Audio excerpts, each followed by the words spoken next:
This was where our problem started. And I want this very report published. Somebody published it and I copied it from that very person, please. And his name, I must give him credit because for somebody to go and dig this thing out, it is not easy. His name is Udumeze Ugu. He did a very brilliant research and dug up the Willings report that divided us. And I'm going to read this Willings report tonight for all of you to understand where this mess began, where the stupidity of our people started, where the balkanization of Biafra started. That thing that I told you a while back, that the British deliberately brought division into our land. It's called divide and rule. Ask them, it is their template. When they were conquering useless, primitive African people, that was their mantra. Divide them and you rule them. Once you cut people into 2 or 3 or 4, you can now rule them. And after a while, you gossip to them and they start fighting each other. That's it. And you keep taking all the resources. That is why Africa is poor and very wretched. Now let me read the Willings report for you. This is a report published in 1958. Britain knew they were going to hand over. People think that I'm not anti-British. I hold a British passport. As I said, I'm an Anglophile. I love everything about Britain. But there are evil within which must be exposed. It is that evil that I'm exposing. So anybody carrying a propaganda that Nnamdi Kanu is against Britain, you're wasting your time. I am Anglophile to the core. My parents went to Anglican church. Anglican church means English, for your information. So, I want you to understand the truth, and that truth shall set you free. What is that truth? That Britain knew that Biafra was special. That's what I'm trying to get at. Britain knew that Biafra was very special. Britain also knew that there was something very unique about Biafran people, especially an Igbo man. Britain knew that only an Igbo man, I'm not being arrogant. It's just the truth. Because of their experiences in the Caribbean, in Haiti, for instance, and also in the Americas. They knew that only an Igbo man will have the courage to rise up to say that evil is evil. There are a lot of saboteurs or traitors, hardcore traitors within, but they understood that. And they think far, unlike our people. So Britain knew they were going to hand over power in 1960. So what they decided to do was to try and divide the only people they knew would give them headache. Not give them headache, we're not going to go to war with Britain, but because Britain never wanted Africa to develop. Britain, forget all this aid they give you 1 million to, you people are fools. Britain never ever wanted Africa to stand on its 2 feet. Never. Even after colonization, no, of course not. They gave the powers to the Fulanis, the Janjaweed. And now what Britain did next will shock everybody. They proceeded to divide Biafra land to sow discord. All this, I'm a Niger Delta. I want to let you understand where it started from. Somebody kindly posted it. And here it is. This is the Willings Commission report of 1958. What did this report say? The report says here, more than 98% of people who inhabit this area, the Igbo Plateau, that's what they call it, of the eastern region, are Igbo and speak one language. 98%. Now listen. Though, of course, with certain differences this is a white man's report. Please listen very carefully. I don't want to be going through this. When an idiot says I'm Niger Delta, I'm South, I want you to understand that it was Britain that planted that idiocy, that stupidity and foolishness in their brain. This is the report that I'm reading to you. Please listen attentively. There are nearly 5 million of them, and there are too many for the soil to support, that we are too big to live in our land. But before the white man came, there was no beggar in our land. Everybody had a job to do. You see the white man, you see how Britain behaves. You see them. This was the one before us. This was where they learned their trick. Nobody asked them, oh, there was no hunger in our land, though, but all of a sudden they're saying that the land, that we are too many, our population is too many for the soil to support us. They are vigorous and intelligent. White man is saying that we are intelligent. Biafran people are intelligent. It is in the Willink report. Exactly what Lugard said in 1914. When I say they say they are too pompous, it's not me. I am intelligent. A white man is telling you that. Look at it, it's here now in the report. It's very clear. Do you see where the jealousy from the Fulanis come from and other people? Do you see it?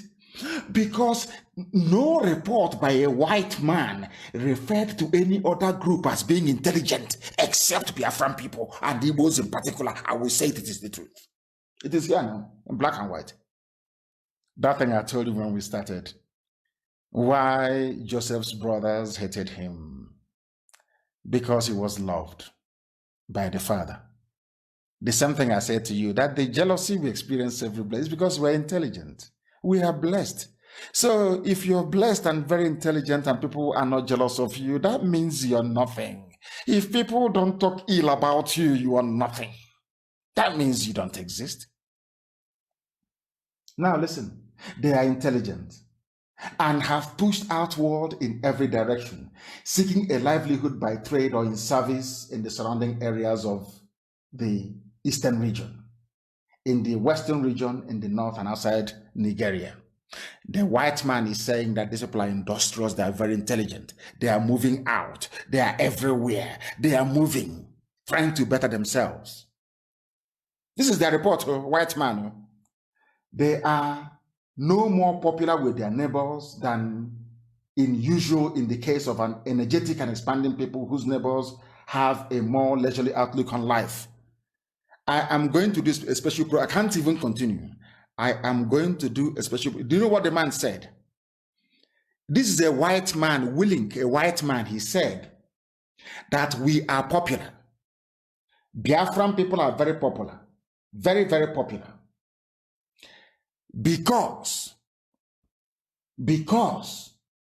we are energetic and expanding, and our neighbors are lazy. Because of that, they hate us. A white man wrote, not Chineke, not me, not anybody, not a Biafran report, Willink report. Now you see why they hate you and will always hate you. You see why they hate IPOB and some few, 2 or 3 people. We are intelligent and we are blessed. I'm going to do this report as a very special program. Maybe I should try and do it tomorrow when we restore all our services. I don't do broadcasts every day. Maybe I'll try and do it tomorrow. Listen carefully. Though there has been no great kingdom, forgetting that there was a map of the kingdom of Biafra where God only is the king. Biafra, it is there. I will show them tomorrow. Again, though there has been no great kingdom or indigenous culture, they say we have no culture. You see Oyibo in the eastern region.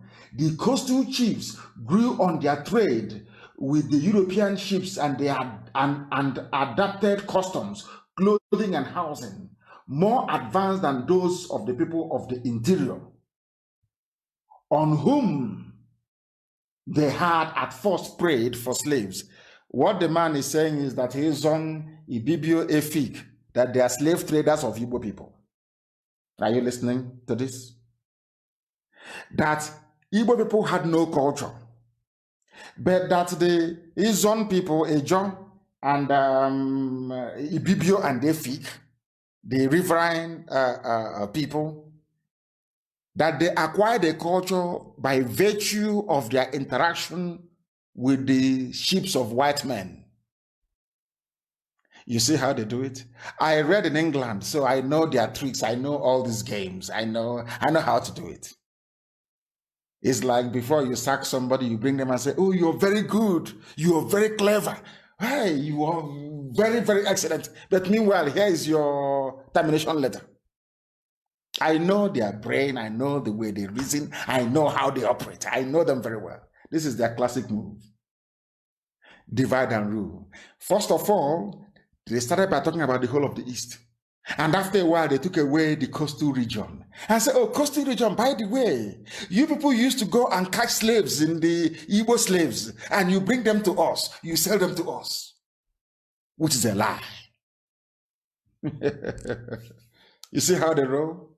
Unbelievable. It is too much. It is too much. Let me tell you something. Listen carefully. You see Ogoja, this Ogoja now that is in Cross River State. This is from a white man.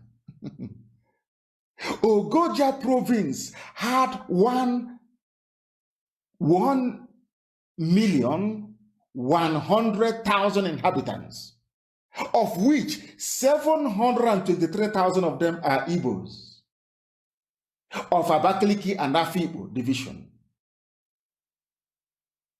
Ogoja, from a white man, Igbo territory, from a white man. Tomorrow, I think I may have to do this preaching tomorrow.